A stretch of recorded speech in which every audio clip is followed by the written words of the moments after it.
মাত্র এক টুকরা মুরগির বুকের মাংস দিয়ে বিকেলে খাওয়ার জন্য এতগুলো নাস্তা কিন্তু অনায়াসেই তৈরি করতে পারবেন।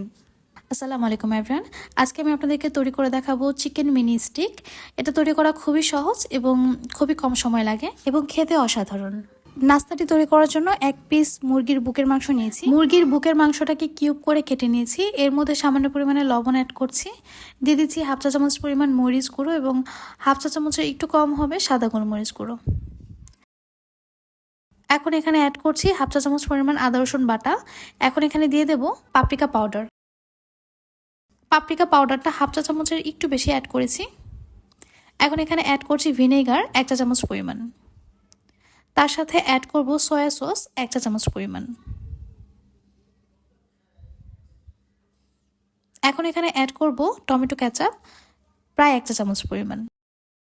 এখন সব কিছুকে মাংসের সাথে খুব ভালোভাবে মিশিয়ে নেব আর এটাকে ম্যারিনেট করতে রেখে দেব কমপক্ষে 20 মিনিটের মতো।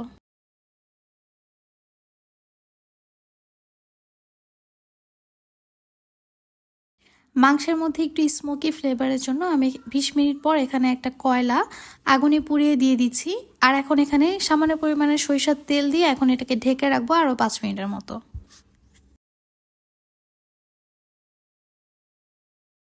একটা বাটিতে 4 চা চামচ ভরে ভরে 4 চা চামচ ময়দা আমি এখানে নিয়ে নিয়েছি।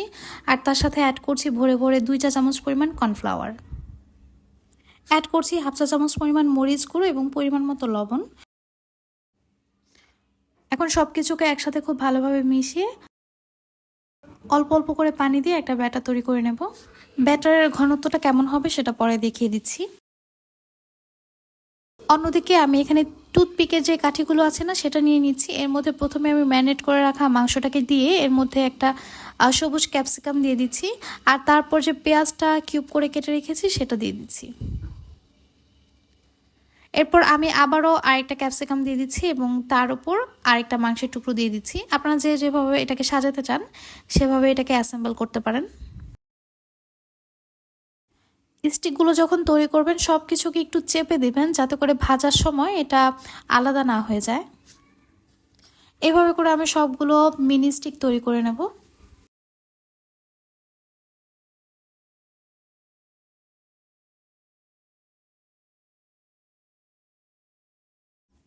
স্টিকগুলোকে এইভাবে ছোট করে তৈরি করলে এটা ভাজতে খুবই সুবিধা হয়।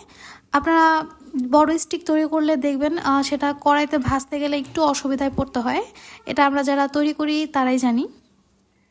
আমি এইভাবে করে সবগুলো স্টিক তৈরি করে নিয়েছি। আর যেই ময়দা এবং কর্নফ্লাওয়ার দিয়ে ব্যাটারটা তৈরি করে রেখেছিলাম সেটার ঘনত্বটা দেখেই বুঝতে পারছেন কেমন হয়েছে।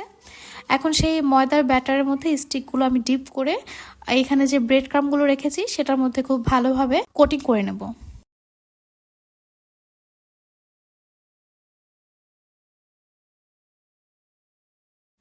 এভাবে সবগুলো চিকেন স্টিককে আমি কোটিং করে নেব। আপনারা চাইলে কোটিং ছাড়াও কিন্তু এটা ভাজতে পারেন। সেই ক্ষেত্রে অল্প তেলে ভাজতে হবে আর এইভাবে কোটিং করলে এগুলোকে ডিপ ফ্রাই করতে হবে। তবে সেই ক্ষেত্রে দুইটার স্বাদই কিন্তু ভিন্ন হবে।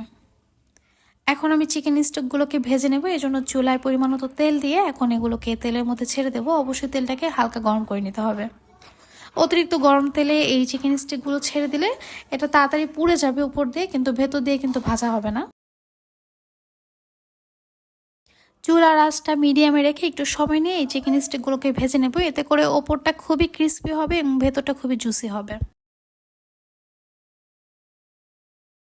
এই ছোট ছোট রেসিপিগুলো যদি আপনারা ট্রাই করেন তাহলে আর একঘেয়েমি ইফতারি খেতে হবে না। আর ইফতারি প্লেটে এরকম চিকেন স্টিক থাকলে সবাই দেখবেন খুবই মজা করে খাচ্ছে। আশা করছি আজকের রেসিপিটি আপনাদের সবার খুব ভালো লেগেছে। আর রেসিপিটি ভালো লেগে থাকলে অবশ্যই আমার চ্যানেলটি সাবস্ক্রাইব করে যাবেন এবং যারা ফেসবুক থেকে দেখছেন তারা প্লিজ আমার পেজটি ফলো করে আমার পাশে থাকবেন। আজ এই পর্যন্তই, আবার চলে আসবো নতুন কোনো রেসিপি নিয়ে। ততক্ষণ পর্যন্ত সবাই খুব ভালো থাকবেন। আল্লাহ হাফেজ।